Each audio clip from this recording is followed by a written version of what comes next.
Artificial intelligence ఆధారిత deep fake వీడియోలపై megastar Chiranjeevi ఆందోళన వ్యక్తం చేశారు. ఈ టెక్నాలజీ దుర్వినియోగంపై ప్రభుత్వాలు వెంటనే స్పందించాలని సూచించారు. డీప్ ఫేక్ సృష్టించిన కలకలంపై మాట్లాడిన ఆయన ఈ డిజిటల్ ముప్పును అరికట్టడానికి కఠిన చట్టాలు రావాలని అభిప్రాయపడ్డారు.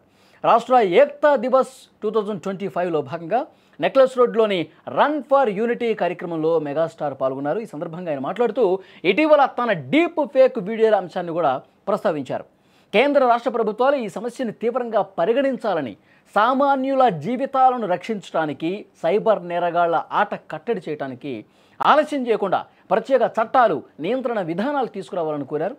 తాను ఒక సెలబ్రిటీని కాబట్టి పోలీసుల్ని, న్యాయస్థానాన్ని ఆశ్రయించగలిగానని ఆయన చెప్పారు.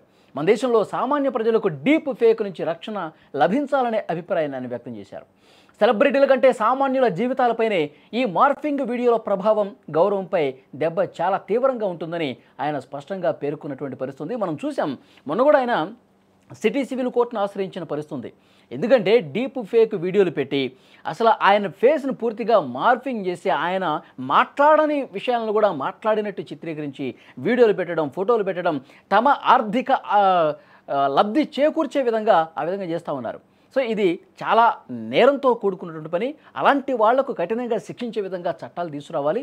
నా పేరు, నా ఫోటోలు, వీడియోలు ఎక్కడా రాకూడదు అంటూ ఆయన కోర్టును ఆశ్రయించిన పరిస్థితి. చిరంజీవి గారికి అనుకూలంగానే కోర్టు కూడా తీర్పిచ్చింది.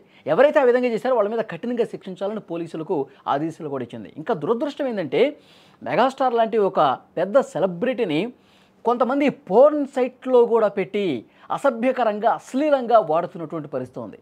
నిజంగా ఇది చాలా ఆందోళన కలిగించే విషయం. ఈరోజు కార్యక్రమంలో మెగాస్టార్ చిరంజీవి గారు ఇదే విషయాన్ని ప్రస్తావించారు. నేను సెలబ్రిటీని కాబట్టి ఈరోజు కోర్టుకి వెళ్ళగలిగాను, పోలీసు డీజీపీని కలుస్తున్నాను, సిపి గారిని కలుస్తున్నాను, సజ్జనార్ గారిని. కానీ సామాన్యుల పరిస్థితి ఏంటి? వాళ్ళు ఈ విధంగా మానసిక క్షోభ, వ్యధకు గురి కావాల్సిందనా?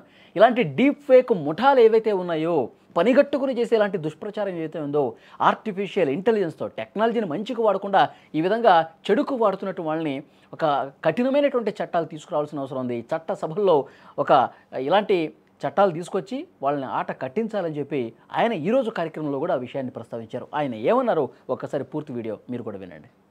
వాళ్ళు ఇప్పటికే చాలా సీరియస్గా తీసుకున్నారు. ఈ విషయంలో డైరెక్ట్గా సజ్జనార్ గారు ఆయన ప్రస్తావించారు. It's very serious and definitely ఇది ఒక పెద్ద గొడ్డలి పెట్టు మనకి.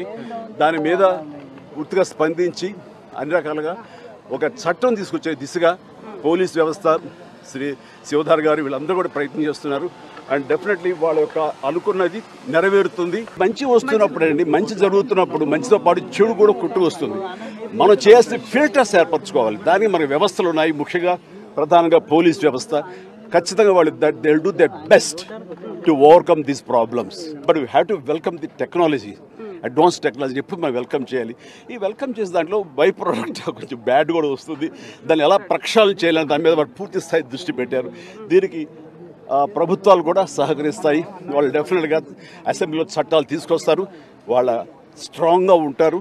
ఇంక ఇలాంటివి ఆటలు కొనసాగనివి కూడా చేస్తారు. I strongly believe. డెఫినెట్గా వాళ్ళు ఇప్పటికే చాలా సీరియస్గా